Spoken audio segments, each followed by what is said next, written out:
Fala pessoas, tudo bem com vocês? Professor Mário Rocha, professor de Física. Na aula de hoje vamos dar sequência ao capítulo de corrente e resistência para o curso de Física 2 de nível superior, ok? Na aula de hoje vamos dar uma visão microscópica, tá, da lei de Ohm, fazer o tratamento para o modelo de elétrons livres e calcular como é a energia e a potência em um circuito elétrico, ok? Então, a lei de Ohm para visão microscópica, a gente vai fazer o tratamento aqui, que é chamado de modelo de elétrons livres. E para isso a gente precisa considerar algumas coisas. Primeiro é que os elétrons eles podem vagar por toda a amostra, tá certo? Eles vão percorrer toda a amostra. A segunda coisa que a gente tem que fazer para esse modelo é desprezar as colisões entre os elétrons, ok? E a terceira consideração que temos que ter é que a gente vai ter que considerar apenas as colisões com o material, tá certo? Beleza? Com os átomos do material, que seria o que a gente chama de átomos da rede, ok? Então, vamos imaginar aqui que na nossa rede cristalina, fazendo um corte e pegando aqui um átomo da rede cristalina, um outro átomo da rede cristalina, e aqui eu tenho um elétron e ele vai colidir com a amostra, né, com o átomo. Então, quando ele colidir com o átomo, ele vai mudar o sentido, tá? E vai se deslocar no movimento acelerado até colidir novamente, né, com uma outra parte do átomo, um átomo da rede. Então, a gente pode dizer que esse intervalo entre duas colisões vai ser o nosso tau, beleza? O tau é o tempo entre duas colisões sucessivas, ok? Obviamente vai ser uma média, porque vai ter horas que vai demorar um pouco mais, um pouco menos, mas na média eles levam o mesmo tempo para sofrer duas colisões sucessivas, ok? O que é importante destacar é que se quando ele bate num átomo da rede, ele vai ter uma mudança de sentido. Então, assim que ele tem uma colisão, ele vai mudar o sentido. A velocidade inicial a gente pode considerar que é zero. Como lá no condutor, né, a gente tem um campo elétrico, então o campo elétrico ele vai fazer uma força elétrica nesses elétrons, acelerando, tá? Tá? E sempre acelerando no sentido oposto ao campo elétrico, né? Já que é, as cargas são, a gente está tratando aqui como os elétrons.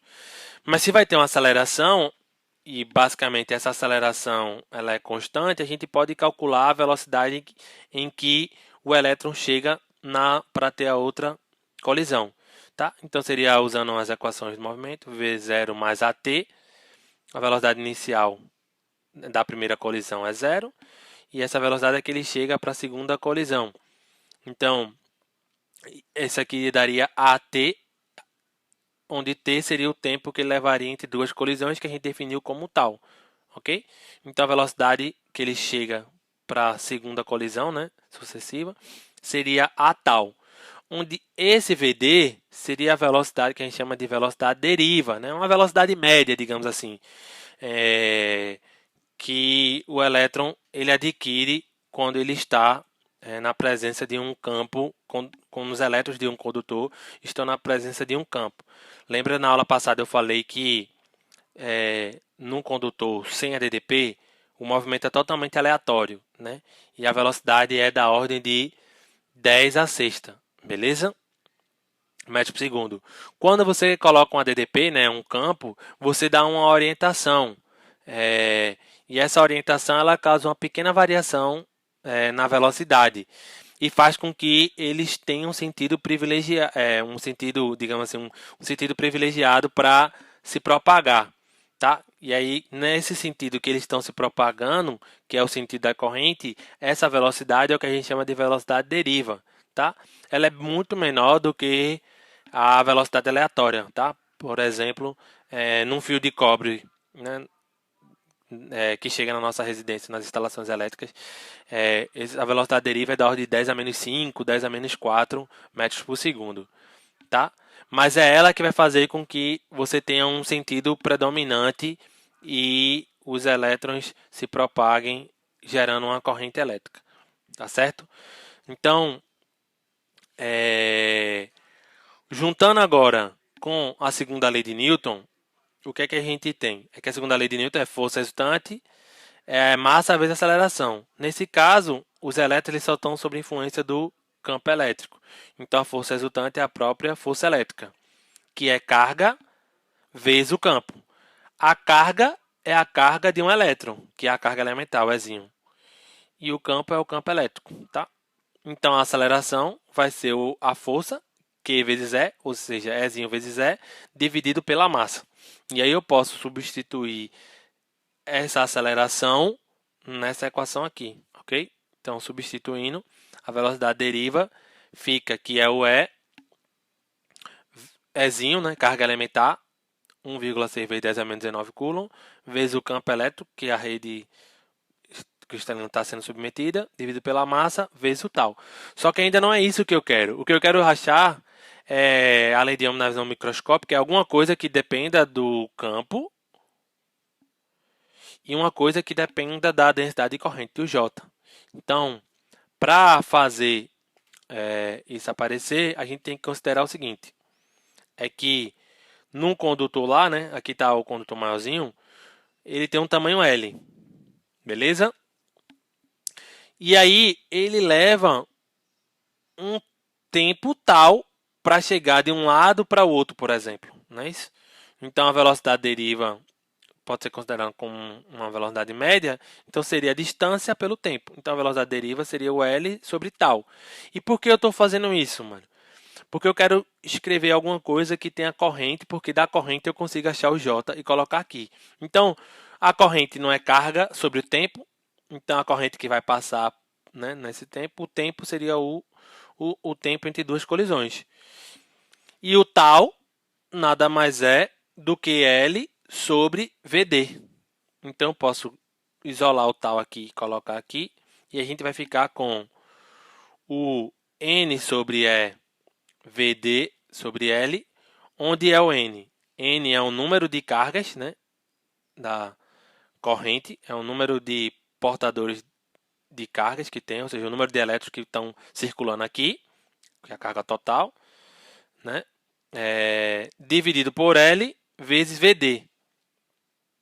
Tá? Carga não é N vezes E, e o tal não é L sobre VD, então aqui como está embaixo o tal, então é o inverso, vai ser VD sobre L, ok? E no lugar da corrente é o J vezes A, ok?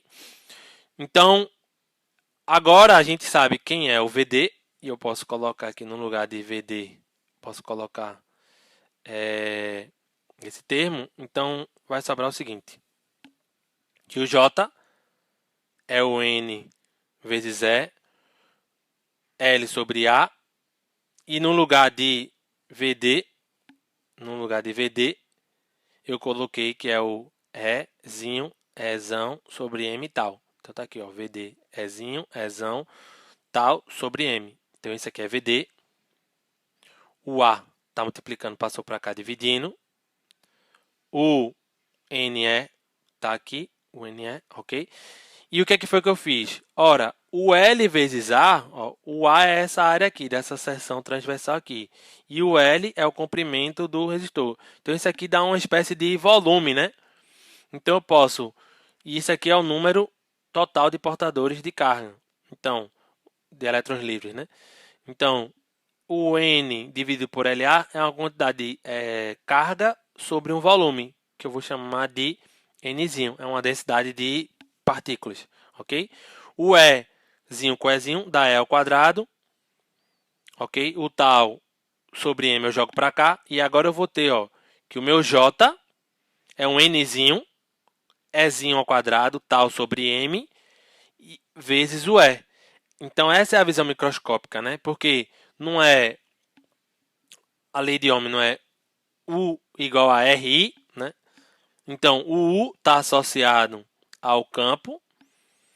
E o I está associado à densidade corrente, e isso dá uma visão microscópica da lei de Ohm, tá? Lembrando que N é o número de portadores de elétrons por volume, tá certo? E essa aqui constante é como a corrente vai fluir, né? Se a corrente vai fluir mais ou menos, vai depender das características lá da massa do material, né? Se for muito pesado, né, a condutividade diminui, né? Se você pegar partículas muito pesadas, vai dificultar a passagem de corrente, então vai diminuir, então baixa a condutividade, né? Se a carga é muito maior, né, se a carga elementar lá é grande, tal, se você tem mais portadores de carga, isso vai fazer com que tenha mais força e flui melhor. E esse termo aqui é o que a gente chama da nossa condutividade, tá? Que é o inverso da resistividade, ok? Então, se você quiser ganhar a resistividade, seria a massa sobre N Ezinho tal. E aí, na resistividade, portadores de carga que tenham massa maior, eles vão se movimentar menos, ou seja, eles vão resistir mais. Beleza? Tranquilo? Isso aqui é uma visão microscópica da lei de Ohm. Ok?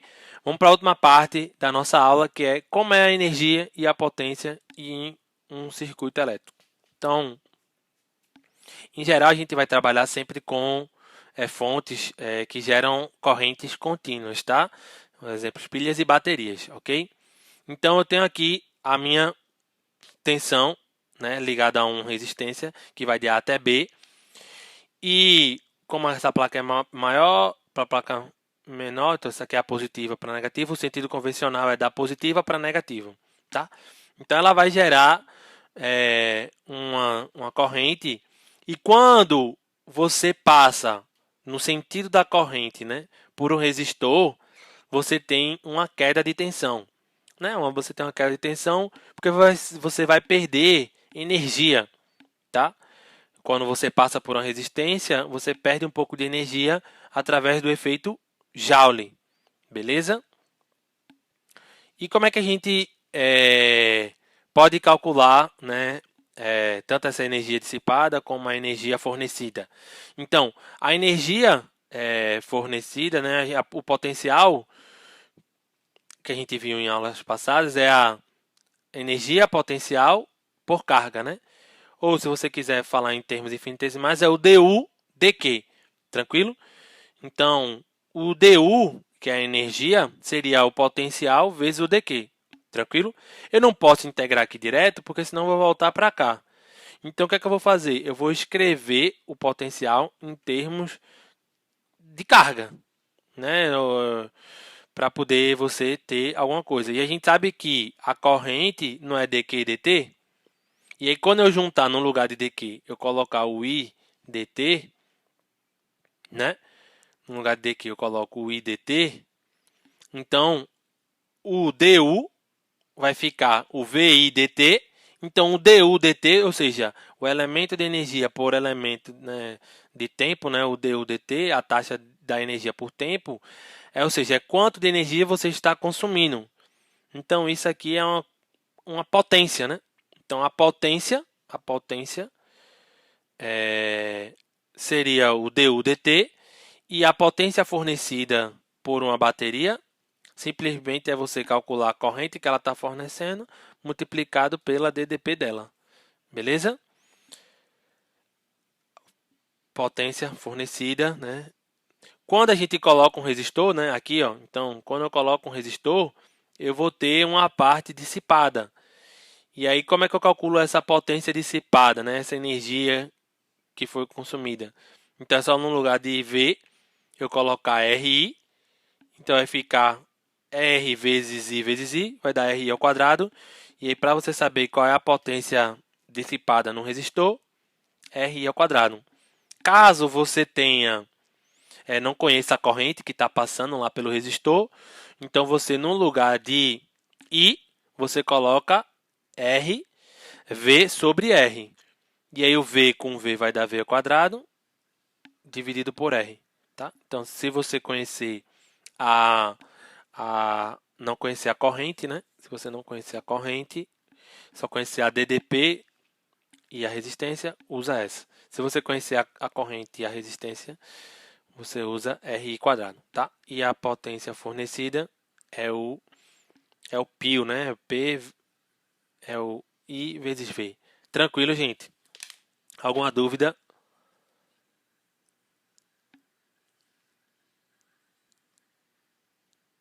Alguma dúvida? Então, esse é nosso capítulo, tá? De corrente e resistência. Na próximas aulas a gente vai trabalhar o conceito de circuitos. Tá? Então a gente vai voltar a trabalhar agora mais especificamente, né? Como é que é a associação de circuitos, de resistência em um circuito, calcular lei de Kirchhoff, né? Conservação de carga, conservação de energia, né? Na lei de Kirchhoff, circuito RC, tá certo? Então, fique atentos nas próximas aulas, beleza? Falou, valeu, fui.